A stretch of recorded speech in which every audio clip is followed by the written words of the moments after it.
প্রধান উপদেষ্টার কাছে তদন্ত কমিশনের জমা দেওয়ার রিপোর্টে স্পষ্ট কারা বিডিআর হত্যাকাণ্ডের সাথে জড়িত।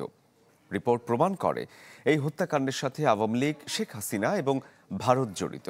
তাই দ্রুত সবার নাম প্রকাশ করে আইনের আওতায় আনা জরুরি। রাজধানীর রাওয়া ক্লাবে এক সংবাদ সম্মেলনে রিপোর্ট নিয়ে মত প্রকাশে এমন মন্তব্য করেন বিডিআর হত্যাকাণ্ডের শহীদ পরিবারের সদস্যরা। এ সময় জড়িতদের দ্রুত বিচারের আওতায় না আনলে আরেকটা বিডিআর হত্যাকাণ্ডের ঘটনা ঘটবে। যারা এই হত্যাকাণ্ডের সাথে জড়িত তাদের কোনো ছাড় দেওয়া হবে না বলে হুঁশিয়ারি দেন জেনারেল শাকিলের সন্তান রাকিন। এ সময় 11 মাস পরিশ্রম করে রিপোর্ট প্রকাশ করাতে কমিশনকে ধন্যবাদ জানান তারা।